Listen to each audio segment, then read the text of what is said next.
I'm still digesting all the things I learned from the conference.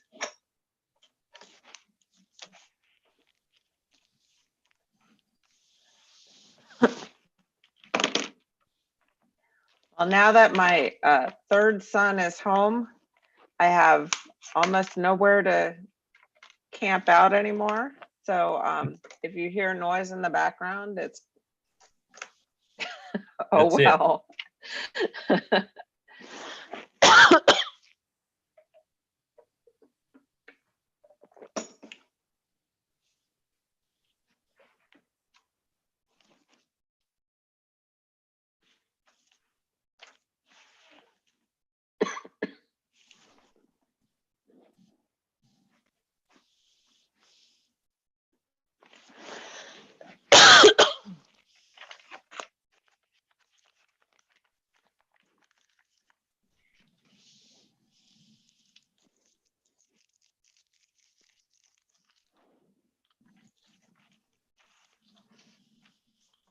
Okay, I'll start in just a minute.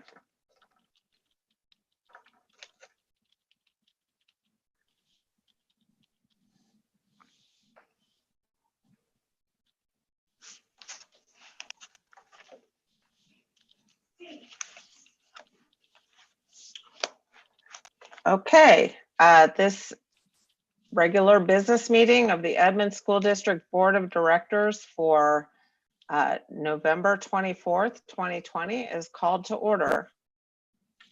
Dr. Balderas, would you please administer the land acknowledgement? Yes, I'd love to. We acknowledge the original inhabitants of this place, the Salish people and their successors, the Tulalip tribes who since time immemorial have taken care of, hunted, fished, and gathered on these lands. We respect their sovereignty, their right to self-determination, and we honor their sacred spiritual connection with the land and water. By acknowledging these homelands, we commit to working with tribal nations to further the education aims they have identified in our classrooms and schools.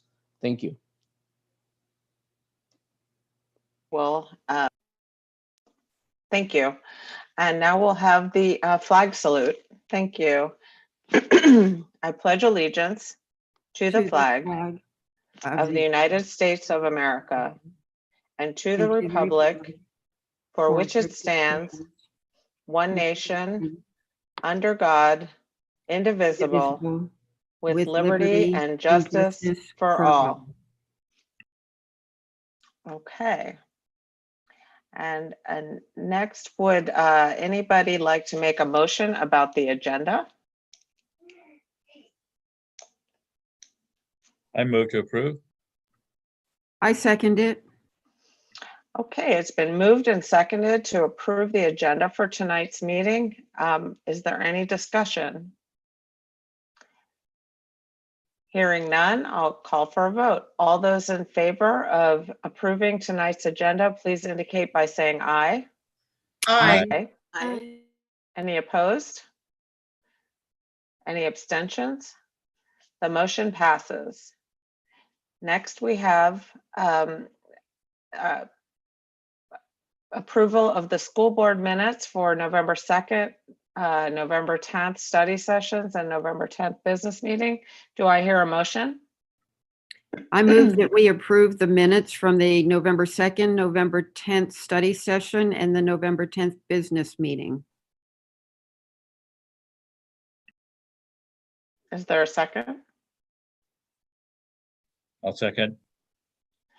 Thank you. It's been moved and seconded to approve the school board minutes for the November 2nd and November 10th study sessions and the November 10th business meeting. Is there any discussion? Hearing none, I'll call for a vote. All those in favor of approving the minutes for November 2nd and November 10th study sessions and the November 10th business meeting, please indicate by saying aye. Aye. Aye. Aye. Any opposed, say nay. Any abstentions?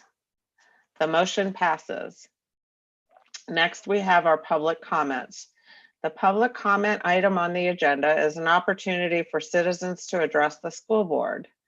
Items brought forward during this portion of the agenda will not be acted upon by the board at this time. Questions may also be referred to the superintendent or staff for examination and later response. Due to the COVID-19 outbreak, the board only accepts written comments until further notice. And we have a couple of comments. The first one comes from Karen Mosman. I would like to know the policy or protocol on whose comments get to be read and when they don't get read, and what is the reason for it and who makes that decision. I would have thought that since it is during the public comment time on the agenda, the public should have the opportunity to hear the comments or concerns from a community member. Thank you. And I will read the original comment from Karen Mosman. Dr. Balderas and board members, I strongly disagree with your stated central premise. We maintain that BLM, Black Lives Matter, is not inherently political or partisan, because in fact, BLM is specifically and pointedly partisan and political, and I exempt myself from embracing its objectives. Are the facts made known to the Edmonds School District community and what BLM stands for? Let's get educated on this disruptive cause. In the YouTube video by the Heritage Foundation, it shows the organizers of BLM, Alicia Garza, Opal Tometi, and Patrice Cullors. Ms. Cullors stated in 2015, quote, "We are trained Marxists. Is this what the Edmonds School District wants to promote and condone?" Race and equity policy 0600, eliminate systemic disparities. With this topic in mind, is the Edmonds School District ever going to recognize the hard work of those students who are white in color? Why must the focus continually be on the students and staff of color and not white students and staff? There are some tenuous assumptions behind your actions and statements. Not all white students and staff are raised with privileges. Personally, as a single mother of 4, my children, all graduates of MTHS, Mount Lake Terrace, took on their own responsibility for education to complete high school, graduate and pursue college. They had to get a job in order to pay their own way through college. College was not freely paid for as some right or privilege in my home. Why can't the Edmonds School District step up with the knowledge that all lives matter and make a resolution to be inclusive of all lives? I will close with an excerpt from a letter of a personal friend and retired Lieutenant Colonel in the US Air Force, Dan Matthews. Quote, "Let us consider every voice out there vying for attention, fully weighing all that they advocate. Let us not endorse violence or the dangerous to achieve very necessary changes. Let us actively oppose any person or organization advocating a hate-based rather than love-centered constructive agenda. The hallmark of our nation should always be discourse, dialogue, and respect, and not division punctuated with destruction. We can work it out, and we must love one another," unquote. Sincerely, Karen Mosman, a concerned citizen, mother, grandmother, and member of the silent majority. And I would like to respond and invite the superintendent to respond as well. Many children in our district are historically marginalized, particularly students of color, who face numerous challenges and barriers to a high quality education. The school board has long recognized this fact, which is why the board passed the race and equity policy 0600 in 2017, and why we've been directing the district ever since to make the changes necessary to our system and our practices to close opportunity gaps and ensure that Edmonds School District is a system that welcomes and encourages each and every student to reach their highest potential. I speak for the board when I say that we remain utterly committed to carrying out this mission. I speak for myself when I say that I take my duty to protect and serve all our children very seriously. It's my position that the comment I just read perpetuates an unwelcome environment for Black and other students in Edmonds. If some of our students are unwelcome, it is my perspective that all of our students are harmed. And I'd like to invite the superintendent to elaborate if you have any other comments about this. Yeah, first, I really appreciate the board for taking public comments, as I know it's not needed or nor required by school boards. And I appreciate this school board by asking for public opinion, because again, we want people to be engaged, and they have been. So I really first want to start off with that. Second, I think you stated it very well, President Kilgore. To me, it goes back to the difference between equity and equality. Where equity, we give to a lot of folks to make sure that that they have, but equality is something that is pressing in our system and across all 14, 15, almost 15,000 school districts across the United States. The U.S. system of education was created in the 1600s for by white men for white men, not even women. We all know that. That's the history. That's the history of our educational system. And since then, we've worked to equalize and provide education for all genders, for all kids of color, for all kids regardless of color, and we'll continue to do so. And a perfect example is the way we're opening right now. We focus on our deaf and hard of hearing students and our visually impaired kids, because they're the kids right now furthest from educational justice. There's a lot more that need to be brought in. I'll just take that as an example of our focus and our need to stay focused on all kids. And this district does not stand for any language that's divisive. We just can't. We don't. We need to be united. And I do appreciate the comments being made, but we need to be united in our efforts for all kids. But do understand that some kids need more, because again, they just need more of our attention. They need more of our time, and they need more of our resources. That's just a fact. That is a fact that we have in our system. Out of our 21,000 plus kids, we have, and I think we're under identifying, we have 500-600 kids that are classified as McKinney-Vento. These kids are unhoused. They do not have homes. So these kids need more than other kids that, than other students. And I'll leave it at that. So I get a little emotional about this topic because of the fact that we know that there's so much need in our community, and we can only do so much as a school system.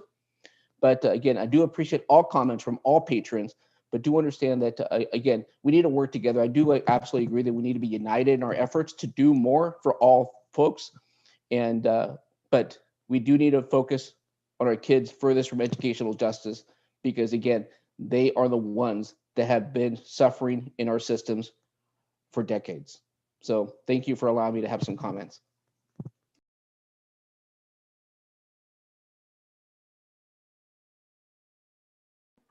I have to remember to unmute myself. Thank you.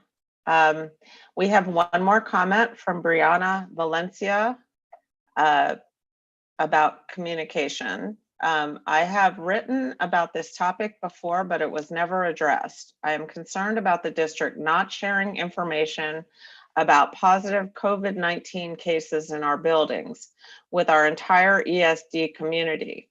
So far, that information has only been shared with employees, and I feel that it is relevant information that needs to be shared with our entire community.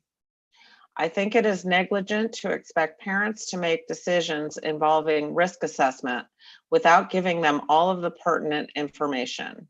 If I was a parent in this district and trying to determine whether to send my child back to school in person or continue with remote learning, I would absolutely want to know that since October 28th, not a single week has gone by without a positive COVID case in at least one building in the school district. Please explain your reasoning for withholding this information from our families. Privacy can't be the reason, because A, all staff was told, and B, it is possible to share that there was a positive case in the district without revealing the school. As it stands, the lack of communication seems to be either an egregious oversight or deliberate lack of transparency. I don't know if Dr. Balderas, if you wanted to make any comments about that, or It can. So it's something that we can continue to have a discussion about. I know that right now we don't have kids in school, and I don't think we'll have, except for a handful of kids, roughly 24. And we will be looking to have more students here in the near future. But I'll take this into consideration when I meet with staff, when we have more students. But also, I'll also confer with the county, with the ESD superintendent in terms of best practices that are happening across the systems, and see what we can do to, again, when we do have kids or getting close to it, whether this would be something that we do want to have in our system in terms of sharing COVID cases that are currently on our campuses to the broader community. I think once we have kids on our campuses, I would imagine this would be something that would be a want for our community. As of right now, this does impact our staff, and we are sharing information with staff because they are in schools. Right now, we have a handful of kids on our campuses, and but we will take this into consideration. great. And that is all the public comments we have. So we move on now to the consent agenda. Do I hear a motion? I move to approve. This is Ann, seconded. It's been moved and seconded to approve the agenda, the consent agenda. Is there any discussion?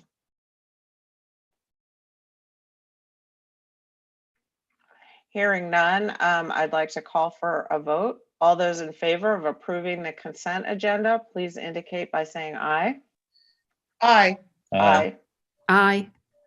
Any opposed, please say nay. Any abstentions? The motion passes. And next we have a student presentation, my favorite, Westgate Elementary. Take it away. So I want to present Principal Freitas and staff and kids. They're going to be doing a presentation tonight. And again, this is something I look forward to since we're not in school. So Mary, thank you for being here and having staff and kids here.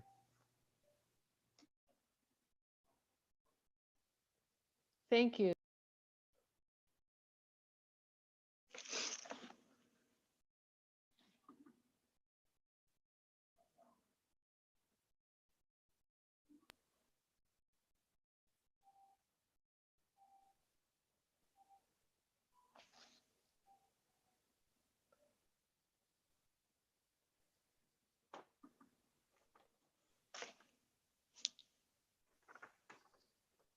I'm not sure if you can hear me.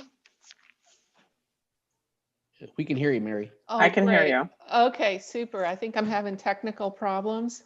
I'm glad you can hear me. It's an honor to be here to represent Westgate Elementary tonight. Thank you for inviting us. Board, we're so happy to be here and just let you know what great sixth graders we have. So we have 2 sixth graders here tonight, as well as their teacher, Miss Cassie Sorge. And our 2 sixth graders that are joining us are Melissa Alesi and Clara Sue, and we're so happy to have them. They are going to be talking tonight about what it's like to have remote learning. They're going to talk about that in a video, and then they're here online to answer some questions for you. So with that, I think Sherelle can bring up the video and show the video.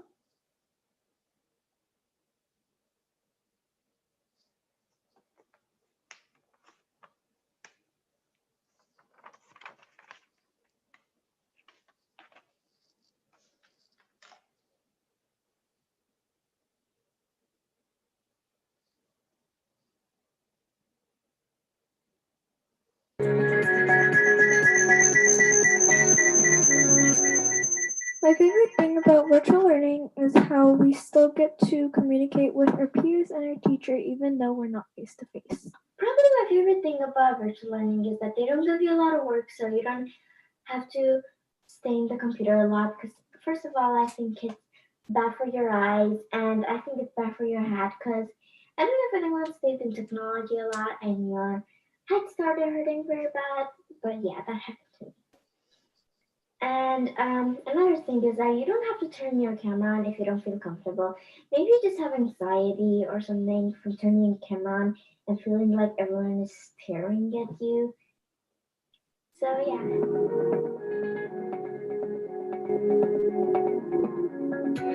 I think my least favorite thing is that I don't have recess, so I don't like get up as much, and I feel like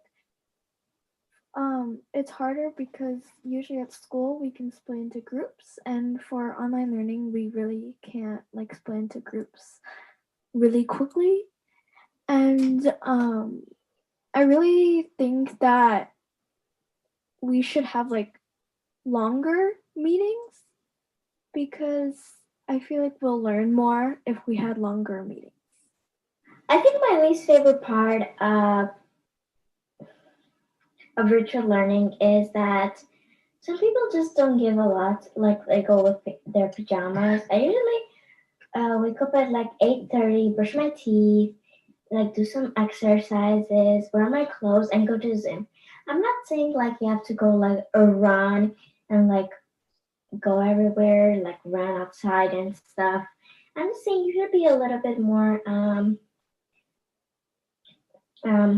have more energy, because then when you go back to school, you're gonna be so lazy that you're not even gonna want to go, and you're gonna be like, I just don't want to go. I don't want to wear my clothes and go to school. So yeah, that's why you should always be ready, because you never know when you start school.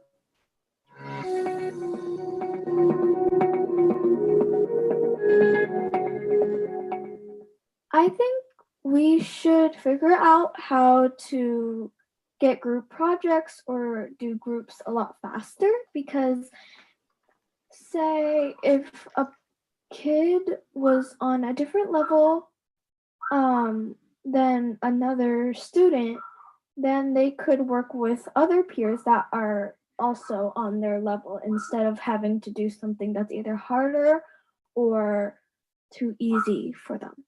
I think one thing everyone should change. It's not really like online, but everyone should have like their backpacks with everything in it and like pencils. Because sometimes we're just doing like some math or something. You just like take them out. If you don't have your desk, because I don't have my desk because we have a really small place here and I don't have any place to put it.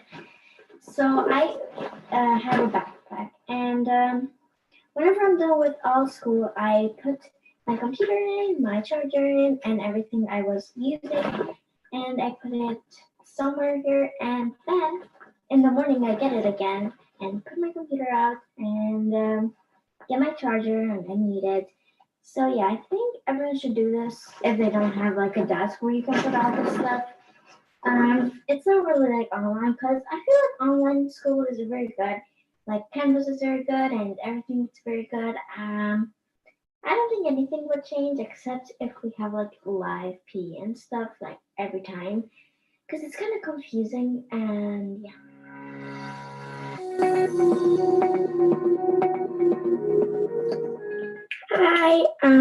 Hi. Okay, so what I do in a day is basically I just love Zoom because I'm pretty busy. That's why I'm doing this right now. I have barely no charge, but yeah. So I go here and I do like everything, like check the mail like every day and do my daily check-in that I already did like before we start Zoom. Usually, if my teacher doesn't forget to start it, yeah. So yeah, then there's this that I'm gonna do, but yeah. Using Canvas is, I guess it's all right, but I personally don't like using Canvas because I experience a lot of glitches and sometimes it's a lot harder to put more information on it, or it makes the learning a lot harder for me. I can access the work faster, but I do feel like it's a little bit harder when you have a glitch and you can't find the thing that you're looking for.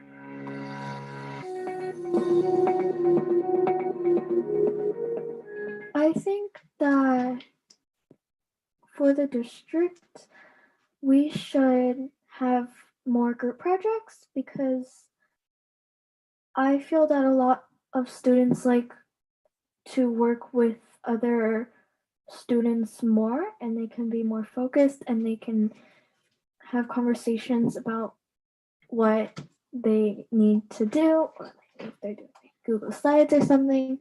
I think we should really have a lot more group Zooms, group activities, group assignments. And I feel that all of my work is okay. I don't love reading on the computer because it can hurt my eyes.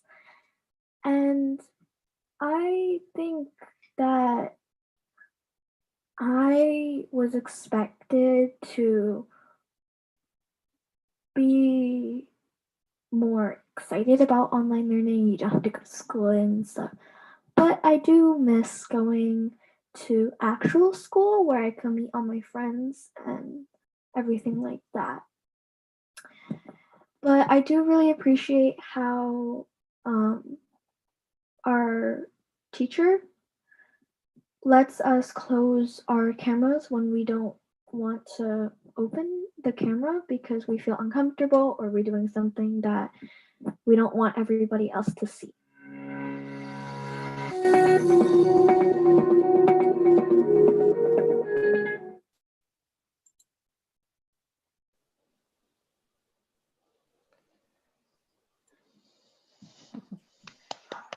Wow, that was fantastic. Does anyone have any questions for the principal, for Mary? Well, thank you. Or And comments? we also have Melissa on and possibly Clara and Miss Sorge, so they can also answer questions. Oh, okay. Yes, I see that. Sorry, I apologize. Any comments or questions for the team? I have a question. Hi, Mary. It's so good to see you. This is Nancy. And for the kids, I'm curious how representative these kids' feelings are with other kids at Westgate. If this is, their personal feelings, or if they had talked to their friends to sort of put their ideas together on this. That's a great question. It's great to see you too, Nancy, and to see everyone. Thank you for inviting us. They are very articulate, and I have certainly heard their sentiments with other students, but I would like to see if Ms. Sorge has any input to that because she really worked hard to put this presentation together. So Mrs. Sorge, or Ms. Sorge rather, would you like to weigh in on that? As far as I know, their opinions are pretty widely accepted across our classroom. I'm not sure if either of them had conversations with their peers before making their video responses. Melissa, did you talk to anyone in the class before you made your video? No, I just made them by my opinion, basically.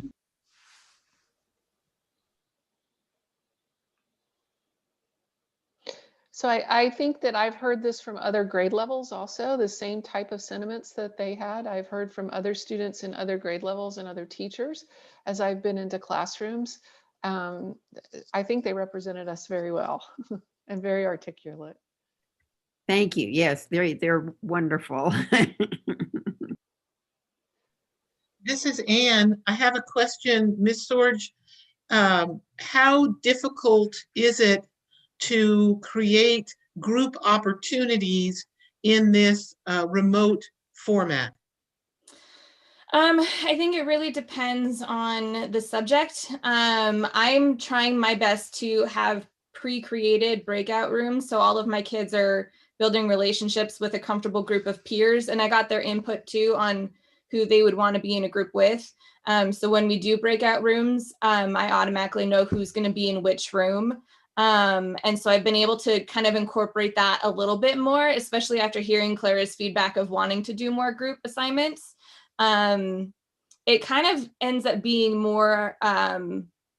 Like if you want to stay in your breakout room and work with people, here's an opportunity to work with your peers and work on your math homework or your math assignment, something like that. I have colleagues who have done some more independent learning projects, and you could do that as group projects or group study. And so it just takes more thinking, just like everything in this format takes more thinking and more prep and more just planning ahead of time to make it work. Thank you for that answer. And how much content do you feel like you're able to handle in this remote environment versus the amount of content you would be covering if you were in person with these students? Not even close to the same amount. Not even close. Because I have kids at all varying levels.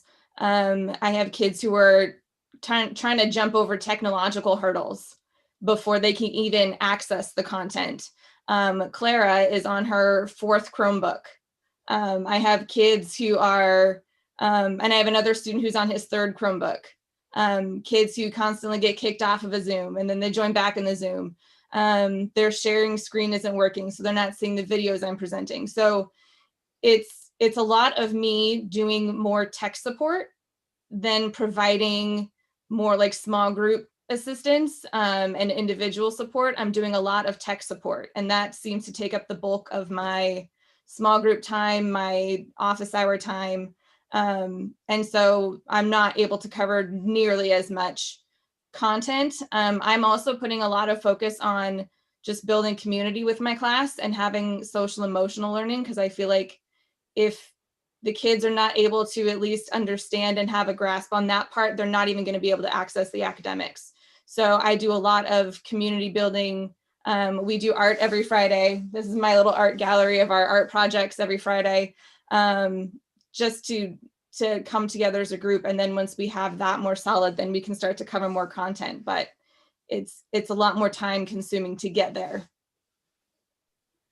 Thank you. Have the technical issues, are they fairly constant over September, October, November? Or are you seeing an increase, a decrease? What are you seeing as far as the technical issues? The issues have changed, honestly. At the beginning of the year, it was, how do I get logged into this? And it won't let me log in and my password won't work. And it was those issues. And now we're seeing more of the actual hardware, the Chromebooks. Like I said, Claire's on her 4th and another student's on his 3rd. Other students are on their 2nd Chromebook. And so it's more of a hardware issue for most of them. When I introduce new platforms like Scholastic, it's then tech issues of trying to troubleshoot how to get everyone logged in and did you find it? Can you share your screen? And we just do so much troubleshooting that way. So I would say it's probably about the same. The issues themselves have just shifted. Could I jump in and just say what I see in the classrooms is amazing, though. More students know how to use the technology than I've ever seen in the classrooms as I go in and out of different rooms. I don't know if Ms. Sorge wants to speak on that, but I've really seen that happen. The technology awareness, the technology use, the way to use it, the way to use Zoom. I've seen Zoom polls. I've seen all different types of technology that they're able to use. Would you agree with that, Ms. Sorge? Yes, and the kids are highly capable of using all the different platforms. For some, they're more like hands-on, and so they need someone to really walk them through side by side. And so it's those kids that I'm usually helping a little bit more.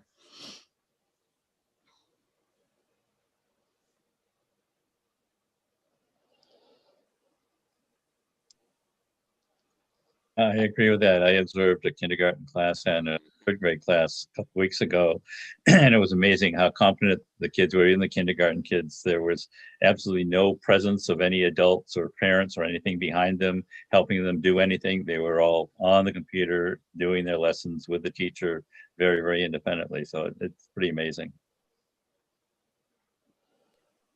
I concur with Gary. I was able to observe both some elementary and some middle school classrooms over the last week, and saw kindergarten, saw intensive support primary, saw lap phonics, saw 5th grade, and all of the little ones had their cameras on. There wasn't an adult there. They were being able to mute and unmute themselves. They were able to, go to where they needed to go. I was really impressed with how well particularly the little ones were able to do the things that they needed to do, and be engaged. I mean, they all were, but I expected it from the middle school kids but the intensive support kids, they were holding up their work, to the camera, and they need a little bit more direction. But it was really heartening to see how well the little ones were able to handle the technology. What I'm hearing from parents is that this year has been so very different than when we closed last March. I'm hearing from parents, it's like night and day, that they know so much more what to do. They love having the schedule. Canvas has been tricky, but once they've understood how Canvas works, they've liked Canvas and being able to go there and go to the different Zoom buttons or where they need to be. And so they've really liked what we've delivered more this fall as opposed to last spring. This is Karen. I sure appreciate having this snapshot and look into your daily activities from both not only the educators but from the students. So this is greatly appreciated. I had and I really appreciate this conversation too. It's covered some of my questions. I'm hearing also a lot of comments about not only this platform, about the ability to turn the camera off. And that seems to be a reoccurring theme as I'm talking to students and engaging in some of these conversations. And I'm wondering, is that something that is just universally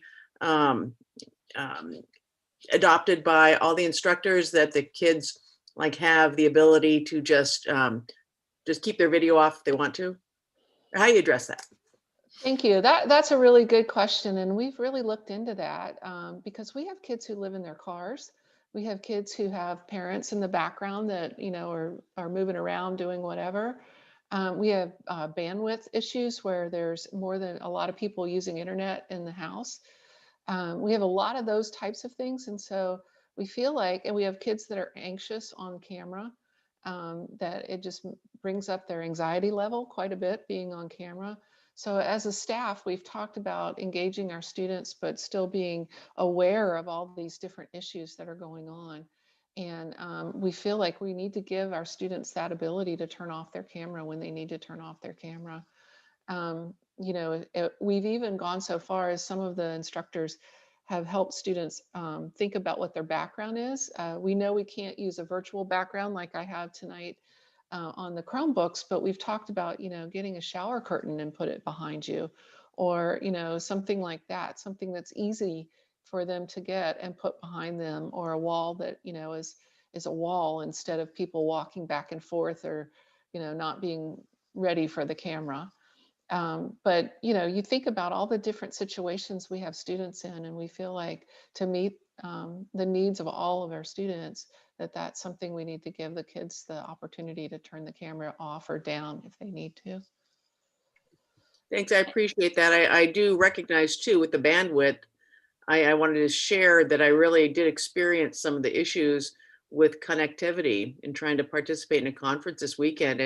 And I understand it can get very frustrating, right? And having turning video off does help sometimes, but so I really appreciate the efforts and dedication to sort all this stuff out. So, and I always try to keep in mind that we're kind of invading their safe space. For a lot of our kids, their home, their room is their safe space, and it's an invasion of privacy, and they may not want school to be that involved in their home, whether they have a nice home or they live in their car like some of our students, right? They might not want their school to be in their home, even though that's not really a choice right now. So the least we can do is to allow them to have their cameras off. And I've had kids choose to have their cameras off, and then the next day they have their cameras on, and then they turn their camera on, and then it's off, and then it's on, and then it's off, and then it's on, and then it's off, and they're bouncing around the screen. And so it's interesting to see that from my class, and it's nice to see some of them become more comfortable because they've been able to get used to the platform.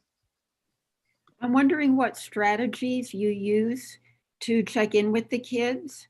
So, you know, even though their cameras are off, how you know they're doing their work or that they're there, they're paying attention, whatever. I know that different teachers have strategies, and I'm wondering if you could describe some of the ones you use.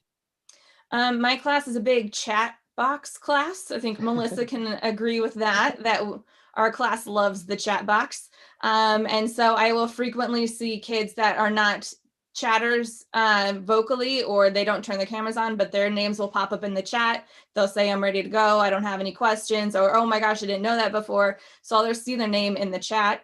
I also, I'll pop into their breakout rooms when I do put them into their small groups, and I'll hear them talking to their friends, their peers, more than they would in the main room. I also do daily check-ins on Google Classroom, and I ask how they're doing, how they're feeling that day. Do they need anything from me? And a lot of times, if they're not active in the Zoom lesson, at least I'm getting a check-in from them on a daily basis. And I can see if they need anything, what's going on, if there's anything they want to tell me that's kind of a private space for them to share anything that they might want to share. Or if it was an in-person situation and you have a kid coming up to you like, Miss Sorge, can I tell you something? Can I tell you something? That's kind of the way to handle that without being in person. So I do that every day. And then also just checking Canvas assignments to see who's turning things in, and yeah. Another strategy I've seen is some of the teachers will ask the students to put their work up, and they want to look at the work, and they'll say, put your camera on, put your work up, and then you can turn your camera off. And so it's a quick way just to check in to make sure. And I've seen a lot of use of the chat also in other classrooms. I have a question for Melissa. Do you ever get fidgety like I do and need to get the wiggles out? And how do you do that?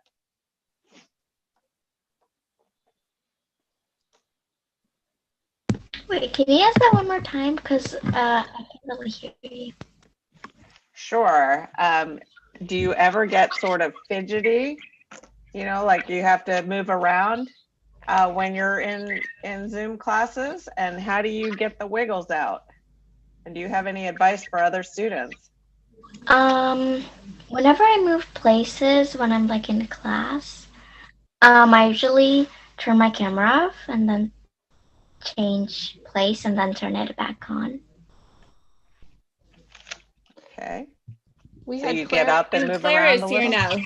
Clara, Yeah. do you have anything about, because I know that you like to move around and stuff. So is there anything you want to add about how you get that nervous energy or just your extra energy out?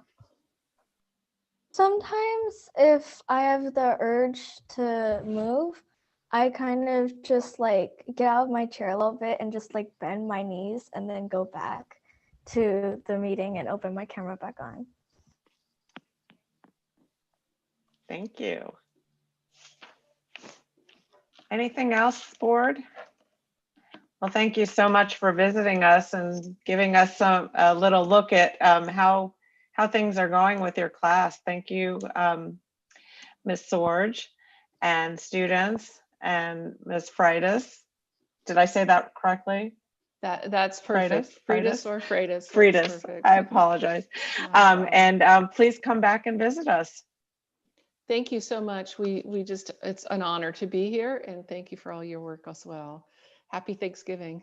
Oh, you too. Have a nice holiday, kids. Thank you. Thank you, Melissa. Thank you, Clara. Thank you, Ms. Sorge. Thank you. That was awesome. Thank you. Okay, next we have a report from Superintendent Balderas on reentry. Thank you, board. And we do have some kids, as I stated earlier. We have students that are in our visually impaired and deaf and hard of hearing programs and on 2 campuses, and going well so far. You know, they're again, reentry glitches as we continue to move our kids or plan for future kids. It's always good to start off small to get out the kinks to our system, but I think it's working fairly well. And I am going to ask Dr. Vergara to speak a little bit about the EHub progress that we're making as well. So Dr. Vergara. Thank you, Dr. Valderas. Yes, EHub, right? Edmonds Hub. So we are going to start November 30th, as I shared with the board last week. So we're gonna do a soft start the first week. Right now we finish making phone calls and recruiting families and students. And right now we have about 110 students that they're ready to come and take advantage of our services. So when I'm saying that, I want to make sure that we all understand that we ask them, so what type of services do you need? And some of them, all they need is laundry services. Some of them, they want to come and spend a couple hours for food, right? All the way to some of them want to come every day to be and have this warm place with internet access and all the support. So we are really excited. Right now, we're in the middle of trying to figure out how we're going to do this, having about 100 students eligible and wanting to come to this site. So we're working with transportation. We may, when I say soft start, is because we want to navigate the first week on how we're going to serve all, right? The idea is to serve all students that they're wanting to take advantage of this. So we may do AM, PM, or we may try every other day. But again, all depends on how often they want to come. Some of them want to come only for 1 or 2 days a week, right? And so some of them, they want to come 5 days a week. So today I visited the Alderwood Middle School old building, and library is looking fantastic. I'm looking forward to share pictures with the board next week. Our facilities department, I mean, so many people behind this. I just want to acknowledge them at some point in front of the board, because it's been, it's above and beyond. I mean, it's just really, you know, and again, I get emotional also for this, because it's really pretty unique what we're trying to do here. Food is already there. We have snacks, supplies, school supplies. It's just incredible effort, and looking forward to start next Monday, November 30th. And the official opening will be the following Monday on December 7th. And again, I will share pictures with the board as soon as I get some. So again, looking forward to start this. Right now it's from 8:30 until 3:30. So students, they're gonna have, they have 4 rooms available, following COVID guidelines, and they're gonna have their own desk, and to be able to get in Zoom meetings, they're gonna have headphones, right? And we have another room for lunch and snacks and all that kind of stuff. So it's all really well planned. It's just really pretty amazing. So I really want to thank for all teams for doing this. And I don't know if you have any questions. I just want to say thank you. I just think it's fantastic. It's a wonderful idea. The work everybody is doing to help serve these students who are among our very neediest is wonderful. And the fact that there are as many as 120 kids who want to take advantage is so gratifying, so great to hear. So Dr. Vergara, thank you so much for the work that you're doing on this idea. This concept it's a great project. Thank you, Director Cadence. And also I want to thank you, Edmonds Foundation. Really great partnership is helping us above and beyond, all the way from the design to the paint to, you name it, jackets, clothing, food. So thank you, Edmonds Foundation, for the support. I have a question. So is it from kindergarten to 12th grade? Yes, we are open to do all the way from kinder to 12th grade. And as students, if they are wanting to come from kinder to 6th grade, they need to bring their families. So we have a specific room also for families that they can be there and wait while the students are attending their classes, or doing what they need to do. Also, laundry services is a separate room, also by appointment only. So again, it's everything following the COVID guidelines, and thanks to Mara Blanco, she's been helping us with all the guidelines. But yes, it is K-12.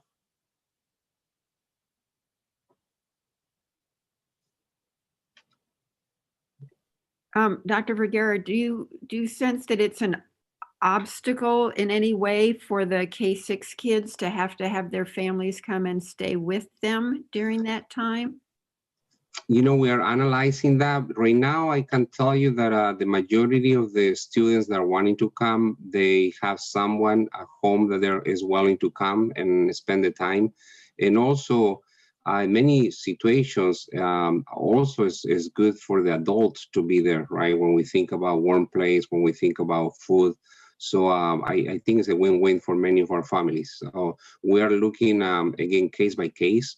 And we don't really want to have any obstacles. So we will analyze if we have situations where we have kids that are wanting to come, but no parents with them. So we'll go, again, case by case. And also it's important to say that if everything goes well, we're looking forward to open either a different location and or expand, because as Dr. Valderas mentioned, we have about 400 families that they qualify. So my guess is that families are going to talk, and they're going to talk positively about the center. So we will have more families and students wanting to come. So we're already thinking in another location. Dr. Vergara, thank you for your efforts on this. It's really appreciated. Did you have any spots in mind yet, or are we just still in the thinking about it still? Still thinking about it. I've been talking with a couple community organizations. We do have another school, I believe, it also available. And also Alderwood Middle School is the old building is a large building, so we may be able to do something there. But you know, like my team is saying, Dr. Vergara, let's open this first as space, and let's go through the navigate the system, and then we can think about the second one. So we're going one step at a time. Thank you. Thanks for your time.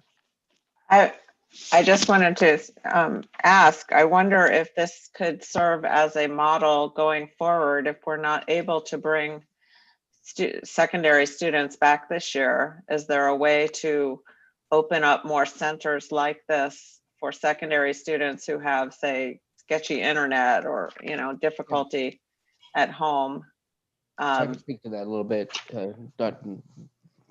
Kilgore. I mean, I think that's something that other districts are looking at as well, in terms of having hubs for their kids, or open up the specific schools to have kids come in to be able to have drop-ins if there are some sketchy internet services and so forth. And I think the COVID guidelines being followed and all the right mitigation, I think that's a really strong possibility, and something that I know people are looking at right now across a variety of districts. So we would be considering that as well. How do we do that and be able to provide also meals, for example, for kids, and other resources that might not be available to them now, or not as easily available. And Dr. Valderas, we're taking lots of notes right now as we navigate the EHub to make sure that we share that with you later. Thank you so much for your work and for this wonderful service for our children. Thank you.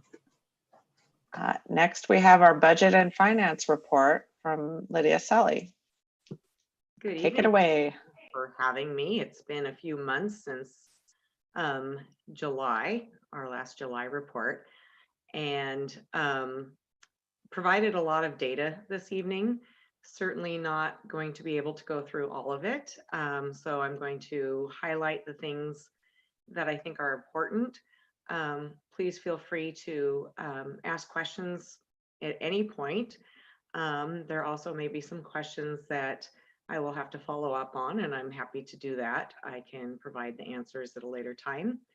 Also want to thank my team, my finance director, Chris Cullison, Anna Costalis, Matthew Manuska, and Ashley Crawford. It was a really unique year in that we knew going into 1920 that we needed to report expenditures by how they were funded, which is brand new to Washington school districts. So essentially, trying to determine if, say, a utility was state funded, locally funded, or had to be some combination thereof. So it took a little bit of extra time, but I'm happy to provide the report this evening. So we'll go ahead and turn to the first page. What is very interesting to people for year end is the bottom line, the end result. And I'm happy to say that our fund balance increased over 18-19. Sorry, you're breaking up.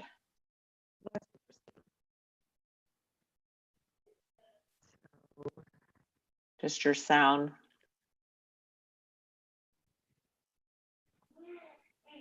Okay, I closed one screen. I'm hoping that's better.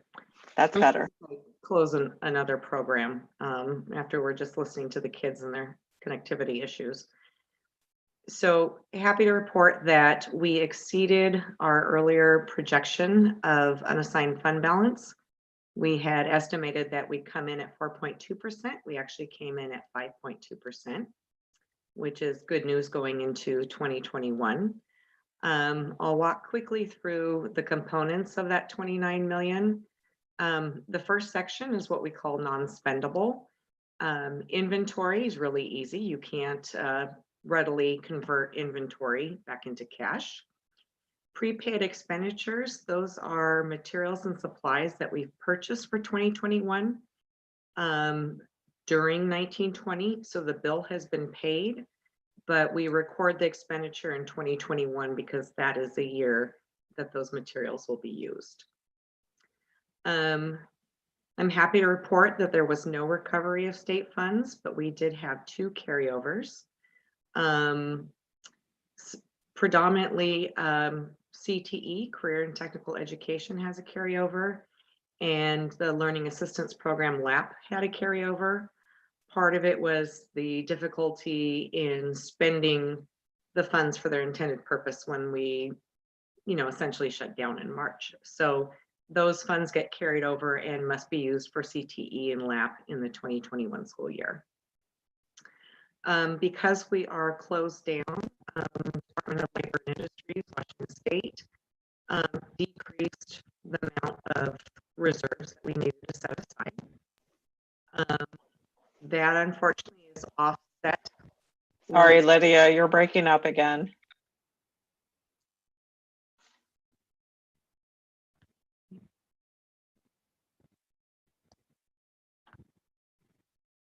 Well, I appreciate you telling me it's unfortunate. Hopefully that's better. So in the assigned category in the middle, you'll see almost 2.7 million assigned to unemployment special assessment. So the savings on L&I are offset by the need for additional funding to our unemployment pool. So we're one of, I think, 28 members of an unemployment pool. And there have been a lot of claims on the pool. So they have had to make a special assessment to all their districts. That almost 7 million will be paid, half in September, 2 months ago, and half in January. So that will be consumed. But the good news is we are able to set aside in 1920 to pay for it. The other assignments are traditional. Departments and schools have the ability to carry over 7% of their unspent funds. The schools carryover particularly was much higher because, again, a lot of schools and departments were unable to spend their resources in the way they intended last spring. So they've carried that over with the intent of spending it this year. The true 4% unassigned to minimum fund balance policy is $13,078,000. That leaves an additional just over $4 million to help offset the budget deficit in 2021. So overall, very good news. And again, the 13 million we preserve as the 4%, which allows us to use that additional 4 million that you see there. Are there any questions on fund balance before I move on to the next slide? Okay, Sherelle. Okay, so you wouldn't be inundated with just numbers. We threw in a couple graphs. Want to point out that our funding is 78% from the state. The state general purpose category is general apportionment, and it's based on our enrollment. The state special purpose is comprised of categorical funding, and that is special education, highly capable, learning assistance program, EL program, national board certification, and a few other smaller programs. Local taxes, our property taxes, are at 15%. Federal revenues, 4%. That is really quite consistent with previous years. Local and other sources, one of the largest components of local other is meal sales, which dropped off and were replaced by federal funding with the new program to serve meals to all students in ages 1 through 18. And another large source is interest income, which we almost made our anticipated $600,000 last year. Interest income has, of course, started to decrease. Another source in that category is donations, fines, fees, and then things like facility rentals. So next slide. So the state accounting manual requires that we code things in different categories. And once they're coded in different categories, you can display them in different ways. So teaching and teaching support includes supervision of the instructional support functions, librarians, counselors, OTs, PTs, SLPs, classroom teachers, even some of the extracurricular after-school activities. So those are the components in teaching and teaching support. School administration at 5% is principals and their support staff, usually just their office manager. Food service is 2% of our total budget, and transportation is 4%. Facilities operations includes maintenance, grounds, custodial. Central admin is anyone in central administration that does not have an instructional component, such as myself. So it includes the board, the superintendent, the business office, human resources, communications.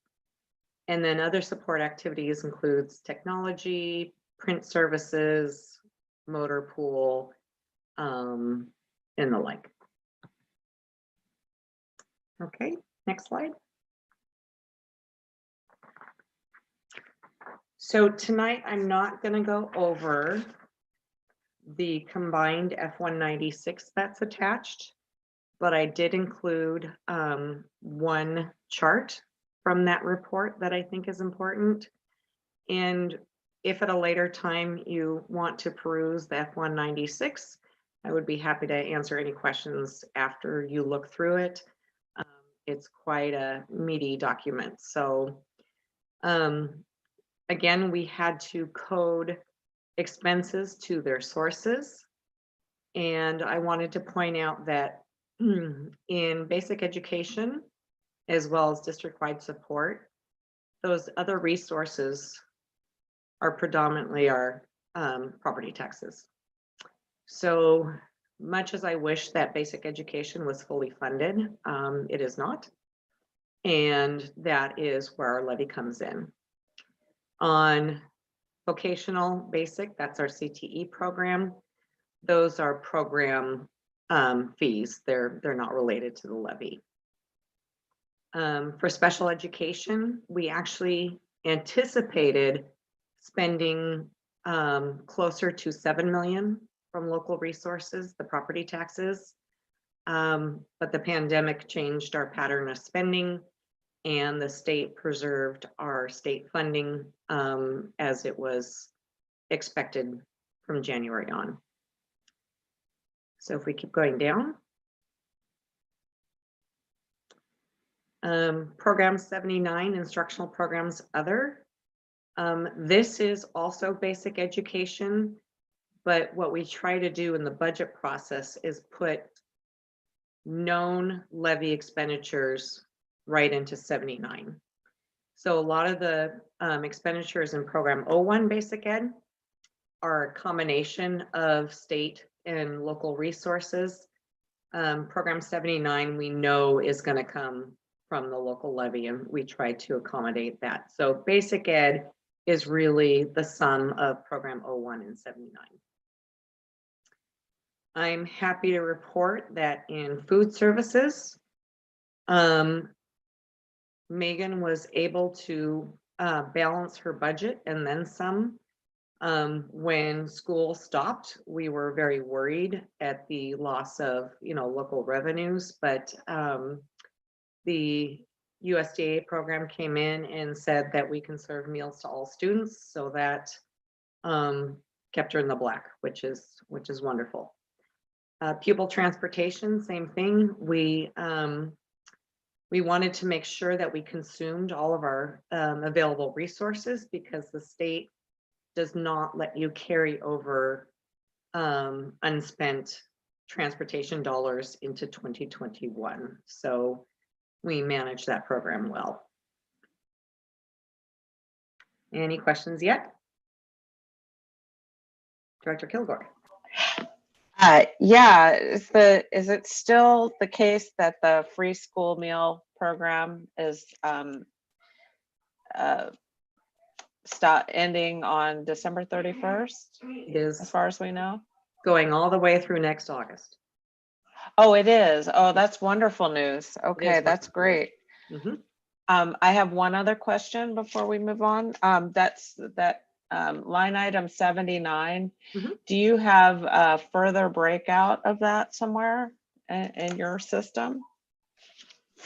Yes, there is a couple pages in the combined F196 report that shows you how much is certificated staff, how much is classified staff, how much is benefits, supplies, purchase services, and any capital outlay.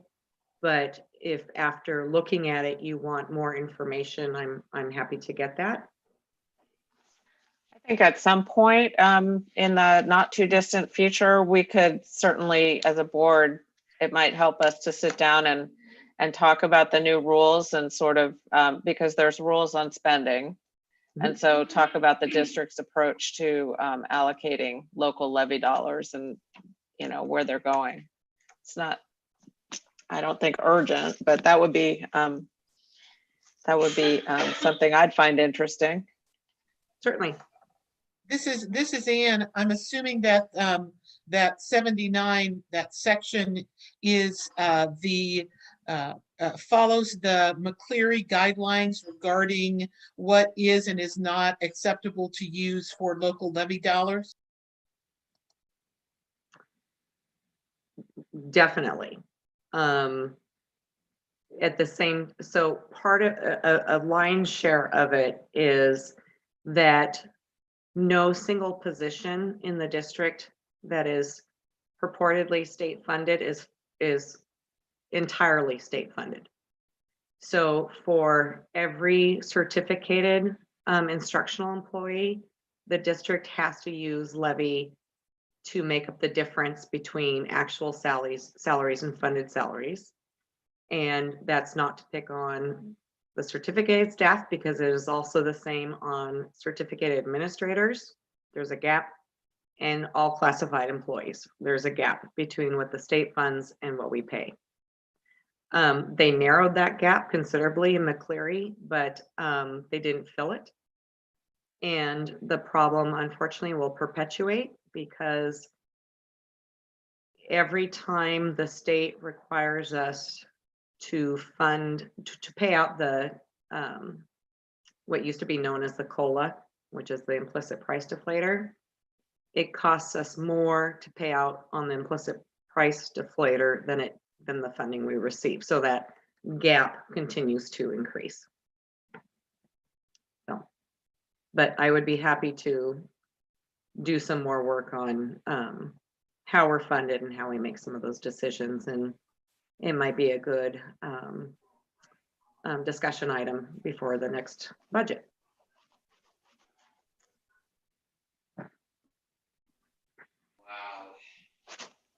Okay. I had one quick question. I'm just curious on pupil transportation. Since we stopped transporting pupils a good part of the year, how did we manage to exactly spend the amount that we were given for transportation? We continued to pay wages for bus drivers, just as we did for other employees, and the state continued to fund that last year. Right. Okay, I remember now. Yeah. Yeah.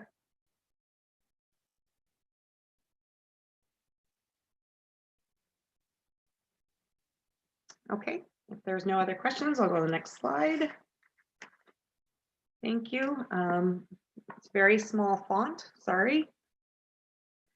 On this particular slide, I wanted to point out, and I love, what was it, Melissa talking about glasses and staring at the Zoom screen. So I'm going to quickly stare at my paper document. So one of the difficulties we had going into 1920 was that we knew our levy was going to decrease from the prior year. And that was part of our estimated $17 million shortfall. So you can see in 1819, which is on the left-hand side of your screen, that property tax collections were almost 56.9 million. This year they decreased to 50.4 million. So that was one of the shortfalls that we had to make up, which we did successfully make up. In the 2021 school year, this current school year, we estimate that our levy will increase about halfway there. So in the $53 million range. So we have not recouped all of the pre-McCleary property tax declines, but we are no longer decreasing under the current formula. So what I want to point out on this slide, so Sherelle, you can go ahead to the next slide. Total revenue since the year is over. Of course, the system projects 100%. We came in at 97%, and that is a function of our budget. We never, we're always very conservative. We don't expect to collect 100% of revenues or spend 100% of expenditures, but we should be in target, because if we do overspend our expenditures, we do come back to you and ask for what's called a budget extension and ask for more spending authority, which we didn't have to do this year. State sources, the blue half pie, that came in higher than budget because we had more students last year than we budgeted. And they continue to fund us for all those students, even though school closed down. Okay, next slide. So I talk about projected or percentage of expenditures, fund balance as a percentage of actual expenditures. So I focus on what's unassigned and available to us. And this chart shows us that total fund balance was 8.5% of expenditures. So again, that's an increase over prior years. Next slide. Okay, I am happy to report that 1920 is the dark blue line. So again, it shows the red hashed line shows where we ended the school year last year. The blue line shows you where we ended for 1920.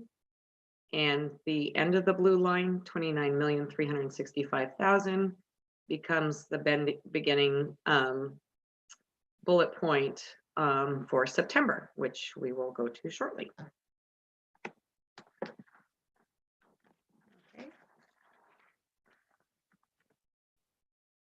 On this slide, I just wanted to point out again that revenues and expenditures for 1920 on the right-hand side were below 100%.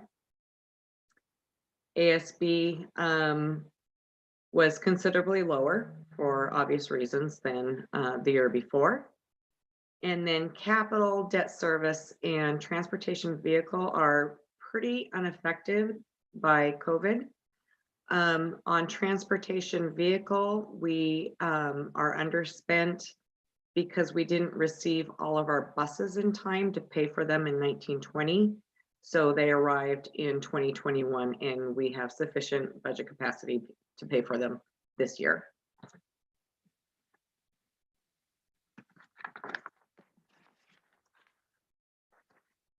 Okay, again, our enrollment chart is unchanged since March. That's when the state froze us, essentially. And then the remaining 5 pages are the budget status reports in their state approved format. So I will take questions and then I'll turn to September. Lydia, I know that the state froze our enrollment, but what do you know what our actual enrollment, how far it's down? So they froze our enrollment in 1920. They are not freezing our enrollment in 2021. So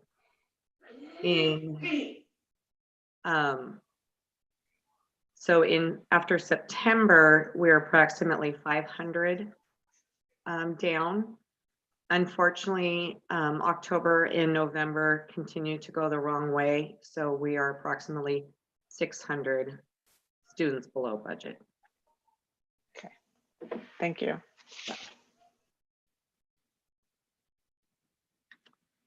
Okay, thank you, Cheryl.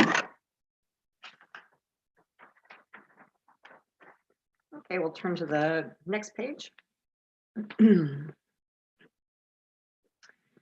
So I'm going to skip over the general fund because there's more information on some of the other slides that I wanted to mention.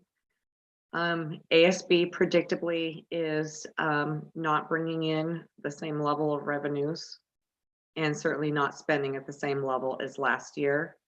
The 137,000 represents anything that we've committed to, not just what we've spent. So in the final 5 slides, you can see what ASB actually spent for the month of September.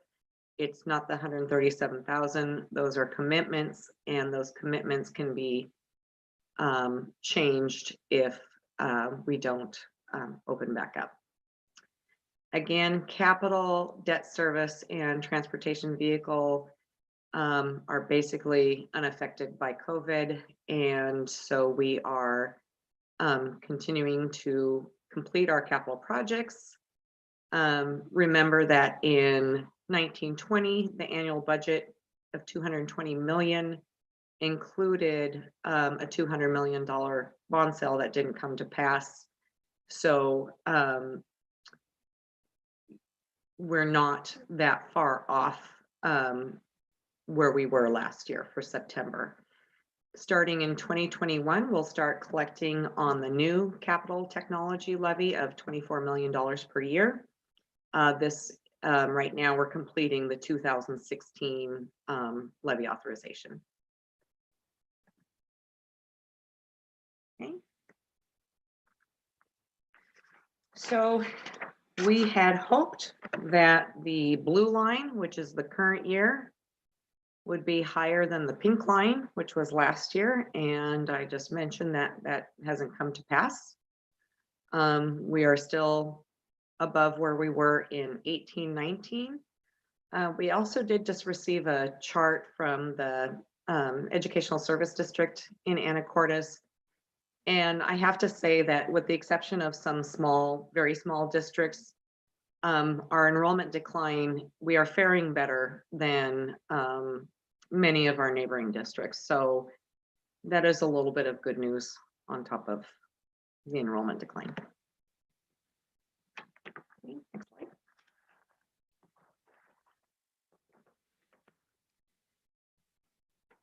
So what you see for state general purpose and state special purpose revenues, those revenues that are coming in from OSPI right now are based on the budget. So we receive an allocation based on the budget for September, October, November, and December. And then in January, they will true it up to actual enrollment. So what the accounting team has been doing is estimating how much of that revenue that will have to, that won't truly be received once it's trued up based on actual numbers in January. So we're receiving the funding and we're setting aside knowing that we won't get to keep it all. And that helps smooth that fund balance chart that we'll see in a few minutes. So basically, we get the money and we're kind of setting it off aside into like a savings account in case for when our revenues from the state will start to decrease because our enrollment is lower. So Director Kilgore, I want to make sure that that's understood, because it was a little kludgy talking about it. But overall, it looks like we have this is going to take from our fund balance. This ultimately, ultimately, yeah. So say based on budget, we should have received 20 million in January. They might only give us 16 as an example. So then we'll be able to true up to our true enrollment, how our true enrollment is coming in. It just kind of helps smooth it so that January isn't such a significant hit. So January doesn't spike downwards quite as significantly. It's just buying time. Lydia, this is Anne. Historically, when we have kids in brick and mortar, wasn't it that we would, in September, October, November, we would actually see an increase, an incremental increase in enrollment. And then once you hit January, then it would start kind of a slow taper. So if that's the case, then this pattern of higher enrollment in September and then tapering immediately beginning in October, November is against pattern. Yes. So historically in September, you have 4 days on which a student must attend in order to be counted. And because those 4 days are always so close to Labor Day, some families elect not to start until the following week. And so they aren't counted until October. And that is the reason that October usually ticks up. This year, OSPI allowed us to count a student who attended on any school day in September. So we're reviewing every student who has withdrawn, trying to identify where they have gone. You know, if they've elected to homeschool, if they've, you know, chosen something different. So that is the reason that October decreased, is because they may have participated on September 9th and then decided that it wasn't working for them and didn't come back. And then that's why they weren't counted in October, because they left several weeks sooner. November is only a slight decrease from October. So I am hopeful for December that now that kids are kind of in the swing of how this works, that most people have made their decision on that it is working for them. So that's my hope. Lydia, of the 600 kids that in the decline, about what percent or number of those are kindergarten? I recall from September that kindergarten and first grade were over 50% of that decline. And then the balance of the decline was spread pretty evenly among the rest of the grades, with 9th through 12th being the strongest compared to budget. So it's definitely over half in those lower grades.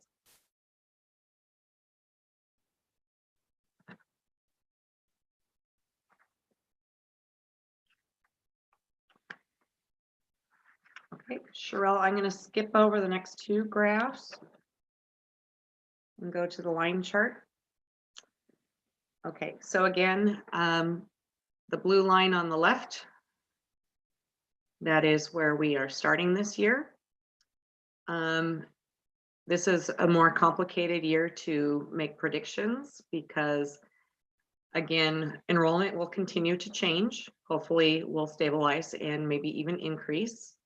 Back to Director McMurray's point, once enrollment stabilized, you would often pick up students in the lower grades, and the attrition tended to be in 10th, 11th, and 12th grades. So still hoping that we will, you know, stabilize, flatten out in enrollment, even possibly pick up a few kids. So we are able to project enrollment based on September, October, November enrollment. One of the challenges is predicting expenditure patterns because they're so different than prior years. One of the places that I expect we'll see savings is that we won't need substitutes as often. So there are going to be decreases in spending, certainly. So right now we're projecting going from, you know, the 29 million to about 20 million. And remember, almost 3 million of that was expected to be paid out to the unemployment compensation pool. We started 2021 during the pandemic. We expected that the 2021 budget shortfall was 3.9 million and that we needed to, you know, use fund balance. The good news is because 1920 is 4 million higher than expected, that balances out that initial budget shortfall. And now we're currently working on what I would call the new budget shortfall, which is the lack of enrollment. We have found some savings. We're not fully staffed. We started the school year in some places with some substitutes and, you know, made the difficult choice to rearrange some classrooms, but we're trying to, you know, do a better job balancing our staffing to actual students. So I still remain hopeful that we will continue to find solutions to some of that decrease. Tentatively, our 4% could decrease into the 3% range. But as I've reminded Dr. Balderas, that's one of the reasons you have a fund balance is to weather storms like these. So.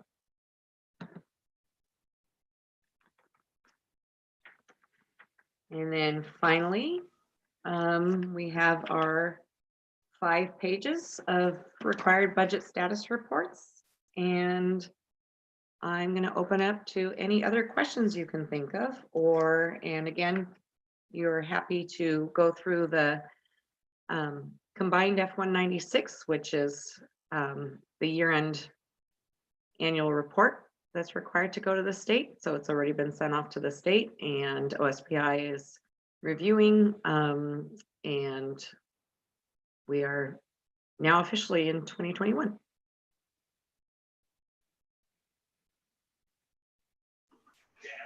Thank you. Are there any other questions or comments for Lydia? Just thank you, Lydia, for putting this together. I think most of my questions have been answered, and we'll just keep moving forward. So thank you.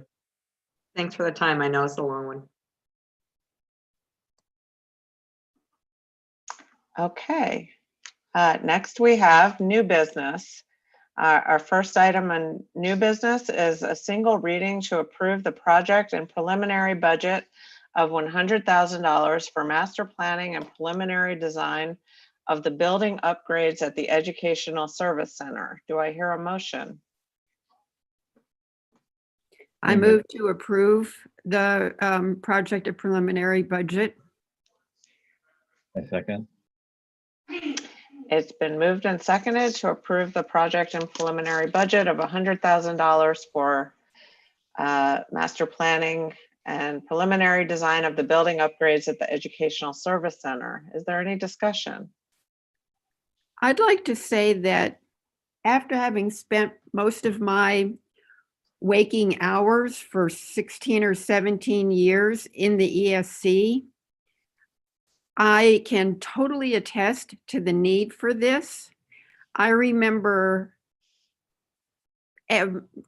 so frequently in our workroom putting buckets under the leaky roof, and then the wonderful maintenance people would come and fix that one, and the next week we would move the bucket to another place, and that bucket would just be going under each of the leaks. The facilities people tried, the maintenance people were wonderful in trying to keep the building going. And it is absolutely time and needy. And I know that we always want to give priority to school buildings where our kids and teachers are at, but the ESC has been neglected. And so I'm really quite pleased that there's work that's going to be done to actually get that building in proper shape.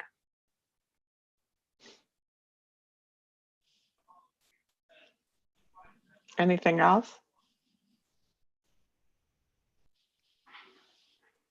Thank you. Okay, I'd like to call for a roll call vote, please.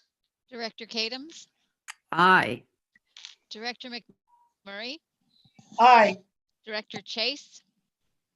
Aye. Director Noble? Aye. Director Kilgore? Aye.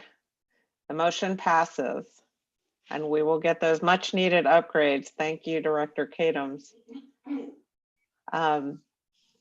The next item is a single reading to approve a 3-year sole source contract to School Data Solutions for access to homeroom premium data system. Do I hear a motion? This is Ann, so moved. I second it. It's been moved and seconded to approve a 3-year sole source contract to School Data Solutions for access to homeroom premium data system. Is there any discussion? Yeah, I'm going to make a comment on this one too. Having worked closely with homeroom for a number of years and been there at the beginning of it, working with lots of people in the district to make that decision, it is a wonderful source of data for all our teachers, all our administrators. It is well worth the money. I believe it syncs well with Skyward, which most other systems don't. It allows you to slice and dice our data so that actually any questions we can ask as board members or leaders in the district, we can find out about our student learning. And I think it's absolutely worth the money. Anything else? Thank you. Then I'd like to call for a roll call vote. Director Kadams, Aye. Director McMurray, Aye. Director Chase, Aye. Director Noble, Aye. Director Kilgore. Aye. The motion passes. Next, we have our comments, and let me see the gallery view again so I can see the students who are on the Zoom panel. I'd love to hear from you, Kai. You have any comments? Yeah, probably my favorite part of tonight's meeting was the presentation by the elementary school. That was really fun and good to see some younger students' faces. That was really cool. The budgeting, that was very overwhelming to say the least, but it's definitely good to hear that students are getting meals and that is all going well. So that's all I have to say. Isabella. Yeah, I agree with what Kai said, and also thank you to all of the presenters.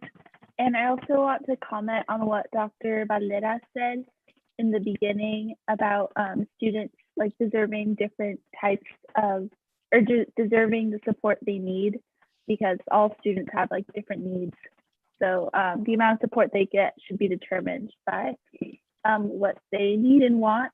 Because as a student in high school, taking some like harder classes, I need support from my teachers and even like sometimes my principal and counselors, but I also like get support from my parents, whereas other kids that are perhaps like they don't have parents that give them support, or maybe like they don't even have a space, like a quiet, good space to do their homework and schoolwork in.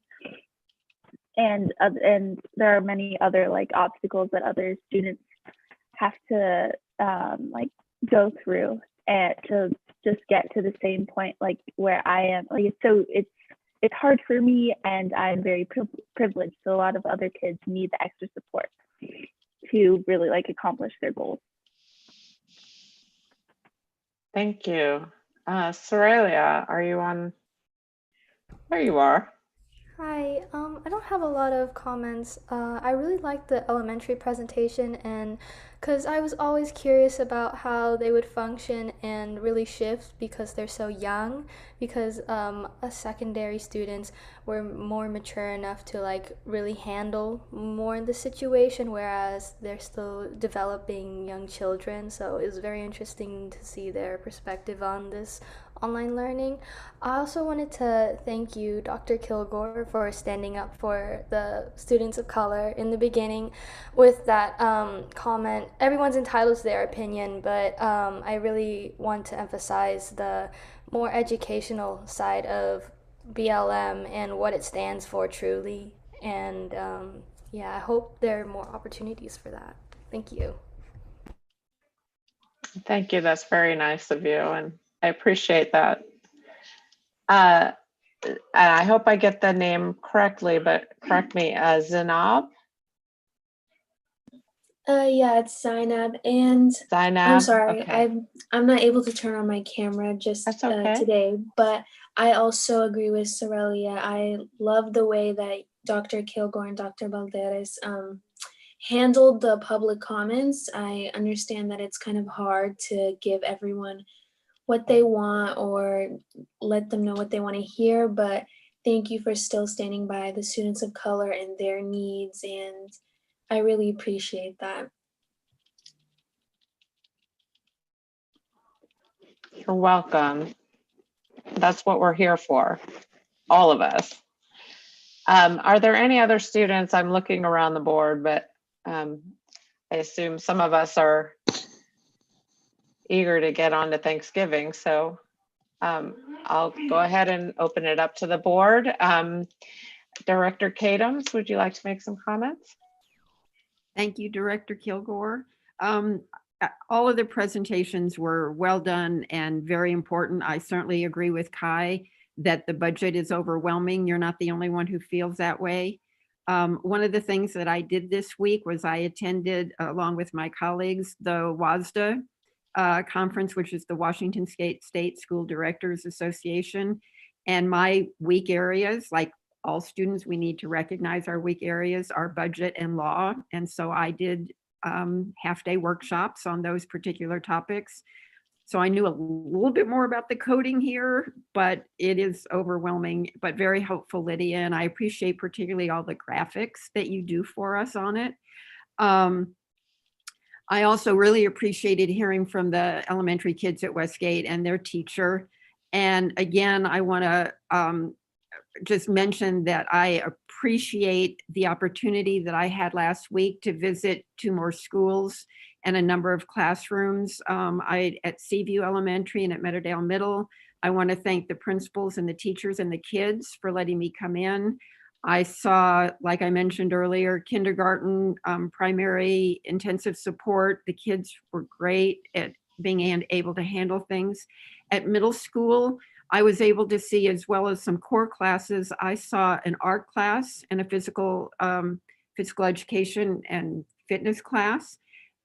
Both of those being very interesting to see how teachers are doing very creative ways of allowing kids to do these hands-on and body-on kinds of activities, even with Zoom. And so, you know, I'm very impressed with what I've seen in terms of kids and teachers. And one of the aspects of that I was really impressed with is a number of teachers using a technology system called Pear Deck, where they were able to see the kids' work as the kids were doing the work and give immediate feedback about, oh, you know, so Deborah, you know, I see that you finished that. Maybe you know, want to work on something else. Or Karen, gee, I see that you're not quite, you know, in the place where you should be. And other kids were helping them get there. So a lot of that technology, I realized there are glitches. I saw glitches as well. But a lot of it is really supportive of good instruction as well. And I really want to thank everybody who allowed me to do that. I won't take up any more time because I know others will thank everybody for their presentations, but I did want to do a shout out there. And a happy Thanksgiving. I know things are tough, but we all have things to give thanks for, and we're all doing the best we can, and that's what we need to keep on doing. Thank you. Director McMurray. I will, yes, of course, want to echo the thanks for the presentation from Westgate. I love the honesty of the teachers and the students to really explain to us, give us a sense of how this is really working, what's working well and what isn't. And so the possibility of being able to be flexible and make changes to try as much as possible to fill in some of those gaps. And I just was absolutely thrilled, Dr. Vergara, regarding the EHub. I just think it's fabulous. I'm glad to know that our partnership with the foundation is producing such tangible results, and it's giving our community an opportunity to fill in gaps and to partner with us in ways that, because usually they do other things. They're in the classrooms. They're doing those sorts of things. They can't do that this year, but you're giving them opportunity to continue to participate. That's so important for the ongoing relationship that we have with them. So my sincere thanks and congratulations for the flexibility and the creativity of figuring out how can we do some things different in this time, to not only concentrate on what we can't do, but really spend some time and putting in some effort to figuring out, okay, what can we do? So again, thank you so very much. Thank you. Director Chase.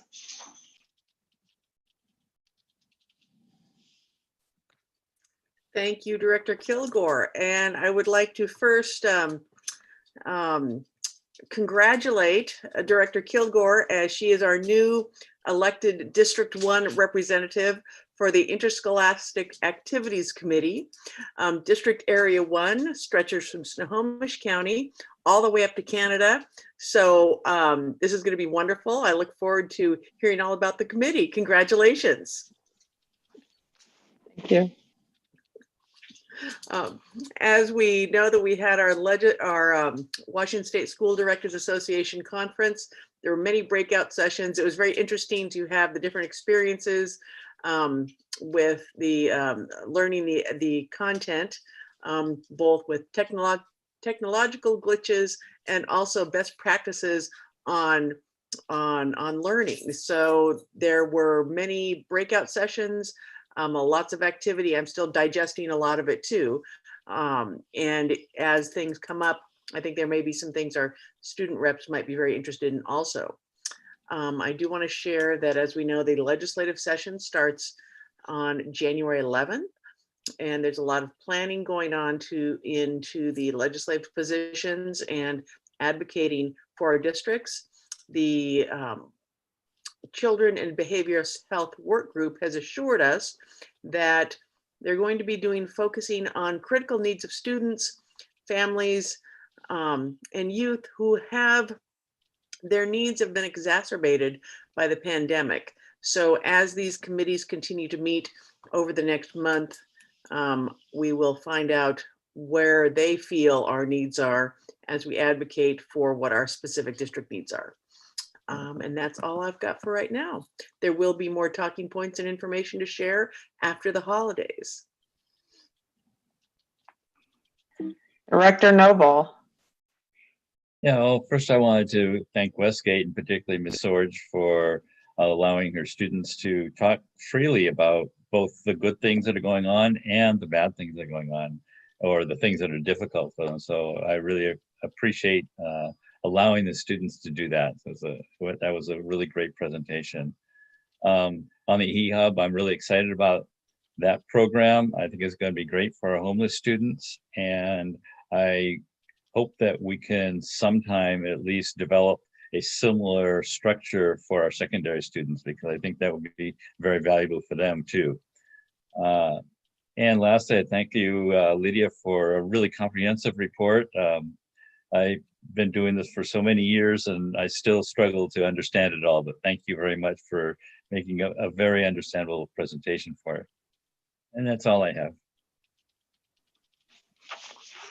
Thank you. I'll just make a couple of extra comments. Everybody, I agree with what everyone else said. I wanted to say about the school presentation, when they started talking about Canvas, I had to fight a compulsion to start up Canvas and take a look, because a lot of parents may join me that you end up checking on your kid quite a bit to see how they're doing. But I didn't do it, so that's good. I wanted to tell you that, or sort of talk about, I attended a school concert at not physically at Mount Lake Terrace. I thought that Director McMurray in particular would be interested to hear this. It was entirely online, and it is nothing like you've ever experienced. I'm sure that people have seen some of these videos where kids are in a Zoom, all playing, and there's a different instrument in every box. They are not playing together. In the back, the behind the scenes, and working with my son, you're doing it all by yourself, and you are it's very difficult to play your part, and it's a completely different experience from, of course, that wonderful collaborative experience that you have with, and I don't mean to be a downer, it's not really supposed to be a downer here, but it's very different from that collaborative concert experience. You're working on your own part, and then the wonderful band teacher, Mr. Fall, over there at Mount Lake Terrace, pulls it all together, edits it to make sure that they are all at the same tempo and starting at the same time, and it really sounds like they're playing together, and it was really good. I got to listen to, all the bands there and orchestra. And he even had an applause track in between, which clearly wasn't a real one, but it was kind of fun. So anyway, these things are getting done. It's not perfect. It's not great all the time, but in some ways it's really, it's just like nothing you've ever experienced and nothing the kids have ever experienced. And it's just one example. And I know a lot of people here tonight have spoken about how creative the teachers are getting in using this technology. And this was one example where he was exceptionally creative, and really all the pieces were just a joy to listen to. And with that, I'll turn it over to Superintendent Balderas. Thank you. And I'll be quick. First, I want to thank the board of directors for attending the WASDA conference. I also attended, and being new to Washington State, I sat in on the budget sessions. So just to get a better understanding of Washington State budget. Also want to thank the board for their support and dedication through the year. This has not been easy, and your leadership and support is truly just appreciated by all staff and students and community. With COVID cases rising above 300 per 100,000 in a rolling 2 weeks, which is way above the 25 to 75 range currently recommended by the Department of Health for any hybrid full class learning. Systems are struggling. Districts are struggling. Some districts are starting to retract.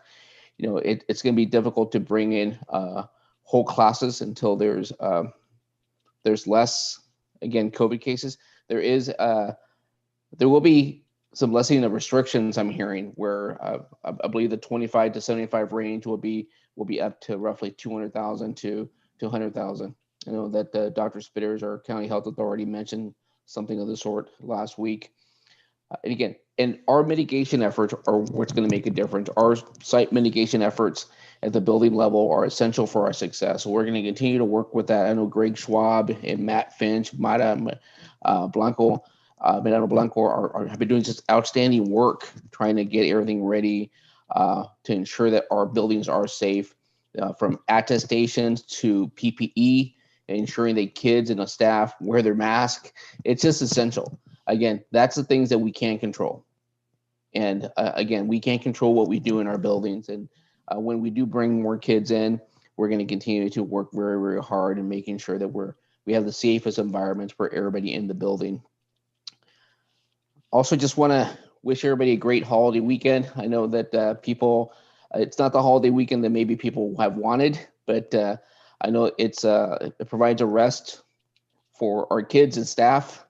So I appreciate that. And I know our staff, our teaching faculty are very much, this has been a very draining few months. So I want to thank you also for allowing me to serve as your superintendent here in Edmonds School District. And also just want to give a shout out to the senior staff that are on the screen. I know 2 senior staff are not with us tonight, but do want to just do a shout out for the senior staff. Every job I've ever had in education has always been the hardest job I've ever had. Every job I've ever had in education has always been the hardest job. I'll say that again, just because the district office, the work that they do, the 12 to 14 hour days, that's what people do. And people, I just want to really give a shout out to the senior staff that are working hard every day, but also just all staff, because this has been difficult, and you've heard it over and over again.